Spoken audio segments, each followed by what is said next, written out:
Teman-teman sekalian, Bapak Ibu, saudara-saudari, sahabat-sahabatku yang terkasih dalam Tuhan, mari pada kesempatan ini saya mengajak kita kembali lagi mendengarkan sabda Tuhan yang kita ambil dari Penginjil Matius bab 22 ayat 34 sampai 40. Hukum yang terutama. Ketika orang-orang Farisi mendengar bahwa Yesus telah membuat orang-orang Saduki itu bungkam, berkumpullah mereka, dan seorang dari mereka, seorang ahli Taurat, bertanya untuk mencobai dia. Guru, hukum manakah yang terutama dalam hukum Taurat? Jawab Yesus kepadanya, kasihilah Tuhan Allahmu dengan segenap hatimu dan dengan segenap jiwamu dan dengan segenap akal budimu. Itulah hukum yang terutama dan yang pertama. Dan hukum yang kedua yang sama dengan itu ialah kasihilah sesamamu manusia seperti dirimu sendiri. Pada kedua hukum inilah tergantung seluruh hukum Taurat dan kitab para nabi. Demikianlah sabda Tuhan, terpujilah Kristus. Bapak Ibu, saudara-saudari, teman-teman sekalian yang terkasih, menarik ya bacaan hari ini dari Penginjil Matius bab 22 ayat 34 sampai 40 ini. Yesus mengajarkan kepada kita hukum yang paling utama dan pertama. Jadi Yesus menjelaskan tentang ini ketika seorang Saduki bertanya kepada Yesus, Guru, hukum manakah yang terutama dalam hukum Taurat? Yesus memberikan sebuah penjelasan atau bersabda, boleh dikatakan seperti itu. Hukum yang paling utama adalah kasihilah Tuhan Allahmu dengan segenap hatimu dan dengan segenap jiwamu dan dengan segenap akal budimu. Kasihilah sesamamu manusia seperti dirimu sendiri. Artinya di sini Yesus ini berbicara sebagai Allah atau yang bersabda bahwa eksistensi hukum Taurat dan kitab para nabi itu adalah ajaran kasih.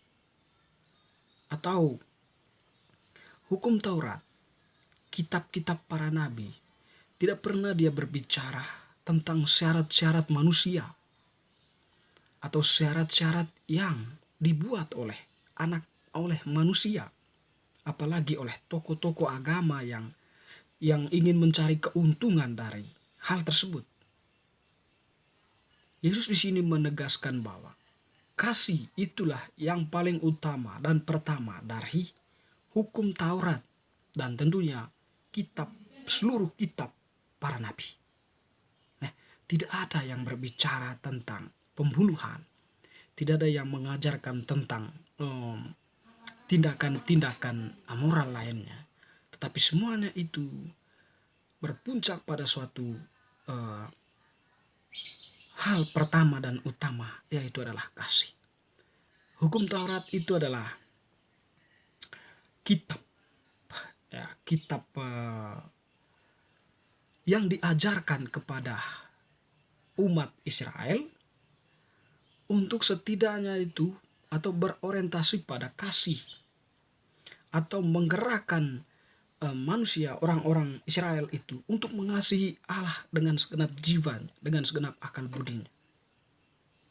Mengasihi bukan dengan motivasi, tetapi seluruh diri itu, agar orang itu digerakkan untuk mengasihi Allah. Sehingga perintahnya itu senantiasa memang mengarahkan orang, menuntun orang untuk mengenal dan mengasihi Allah.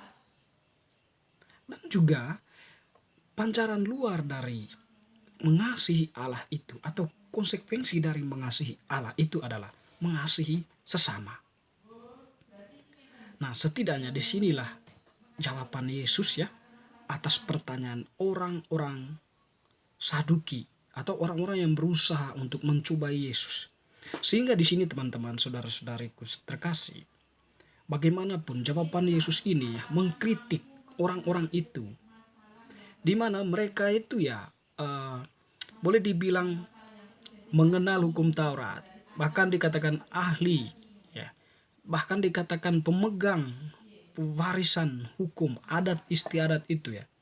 Tetapi semuanya itu mereka lakukan hanya untuk atau berorientasi pada kepentingan kelompoknya atau kepentingan pribadinya.